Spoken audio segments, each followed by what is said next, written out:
mga anak, nandito na naman si Lola Becky. Chapter 4 ng aking libro, OFW sa iba't ibang sulok ng daigdig. Okay? Mga kwento ng sakripisyo, tukso at pagbangon. Chapter 4 na tayo. Ama sa ibayong dagat, haligi ng pangarap. May isang ama na handang gawin ang lahat para sa kinabukasan ng kanyang pamilya. Kahit mabigat sa kanyang puso at isip ang paglayo sa kanila, pinili niyang magtrabaho sa Jeddah bilang isang engineer. Sa Pilipinas, sapat lang ang kinikita niya. Ngunit sa ibang bansa, may pagkakataong mabago ang takbo ng kanilang buhay. Kaya nang mabigyan siya ng oportunidad na matanggap sa isang malaking kumpanya sa Jeddah, hindi niya ito pinalampas. Sa awa ng Diyos, naging maayos ang kanyang trabaho. Maganda ang sweldo, may benepisyo, at pagkatapos ng 2 taon ay may libreng bakasyon na may kasamang pamasahe at pocket money. Lalong ginanahan ang ama sa pagbutihin ang kanyang kanyang trabaho. Unti-unting nagbunga ang kanyang sakripisyo. Napagtapos niya ang kanyang 2 anak sa kolehiyo, pareho pang naging engineer tulad niya. Ang kanyang asawa naman ay nakapagpatayo ng maliit na negosyo. Nakapag-ipon din siya bilang paghahanda sa kanilang pagre-retiro. Hindi nagtagal, ang kanyang 2 anak ay natanggap din sa Jeddah, sa parehong kumpanya kung saan siya nagtatrabaho. Isang araw, kinausap niya ang kanyang mga anak. Mga anak, kahit hindi kayo makapagsimba dahil nasa ibang bansa kayo, ang importante ay magdasal kayo. Magpasalamat lagi sa Diyos. Humingi kayo ng gabay para maging malakas, matalino at hindi maging mayabang. Huwag kayong magiging pasaway o palaaway. Maging humble lagi at huwag kalimutan ang pag-iipon para sa panahon ng pangangailangan at para sa kinabukasan ninyo. Ang mga salitang iyon ay hindi lamang payo. Ito ay pamana. Ang pamilya nila ay hindi perpekto. May mga pagsubok din silang pinagdaanan. Ngunit dahil sa kanilang pagiging maingat sa desisyon, pananampalataya at pagkakaisa, nagiging magaang ang pagharap nila sa problema. Ang ama at ina ay naging mabuting halimbawa, mapagpakumbaba, matiyaga at laging nagpapasalamat sa Diyos. At hanggang ngayon, patuloy nilang pinapatunayan na ang tunay na tagumpay ay hindi lamang nasusukat sa pera, kundi sa pagpapalaki ng pamilyang may mabuting puso at matibay na pananampalataya. Pagninilay, reflection.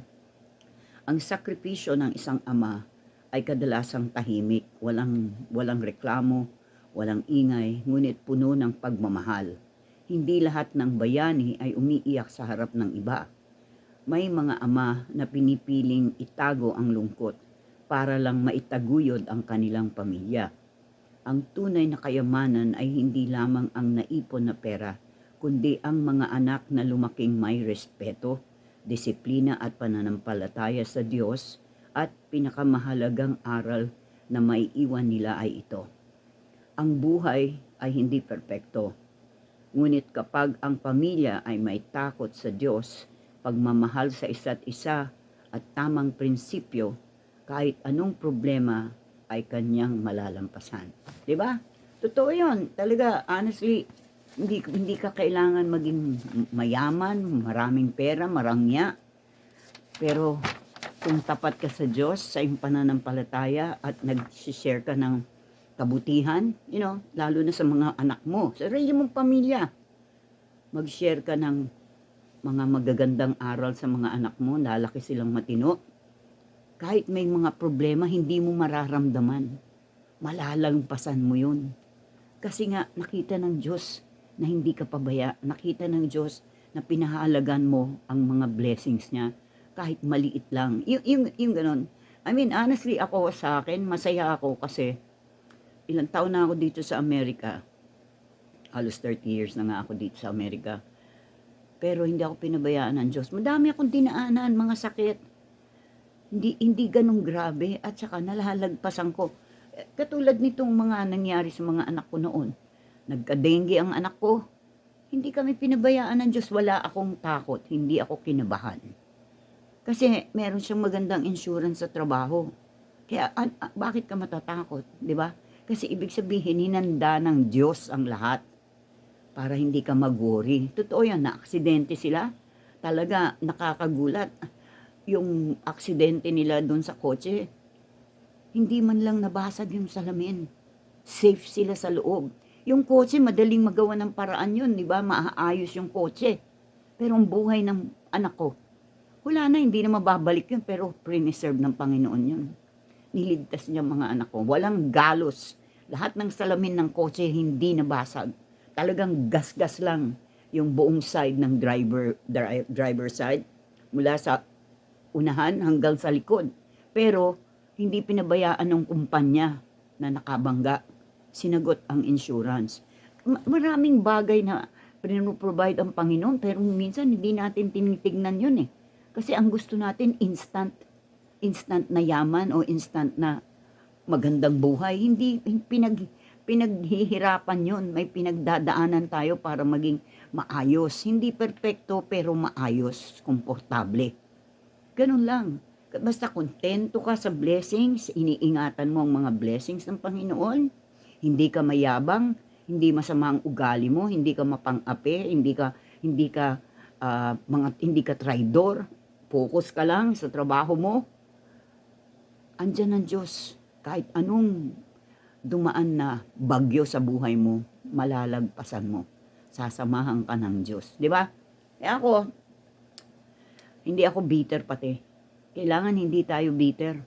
Kasi bawat situation na dadaan. Tama ba sinabi ko? Sitwasyon, tama. Okay. Sa bawat sitwasyon na madadaanan natin, nandyan ang Diyos, hindi tayo pinababayaan.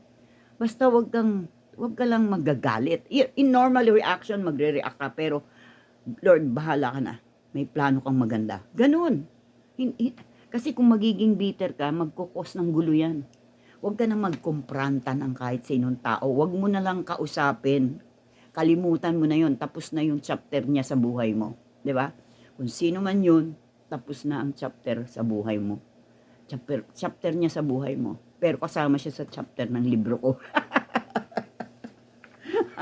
Honestly, lahat ng mga naisusulat ko sa libro ko, sa karanasan ko. Kaya yung libro ko, hindi ito kasinungalingan. Dahil lahat may pinagbabasihan ako na totoong nangyayari. Number one, kailangan maging tapat tayo sa Diyos. Kaya nga siguro, ang Panginoon, binibigyan niya ako ng mga situations para magamit ko rin sa libro ko eh.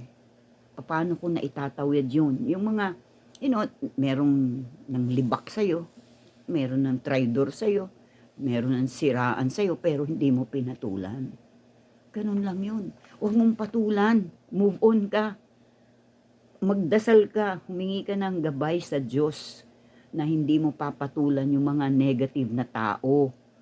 Bahala na sila sa buhay nila. Basta ikaw maayos ang relasyon mo sa Panginoon. Mayroong mga magagandang plano ang Diyos, pero hindi natin kasi tinitignan eh. Ang iniisip natin, una, galit tayo. Gusto natin gumanti. Yung mga ganon.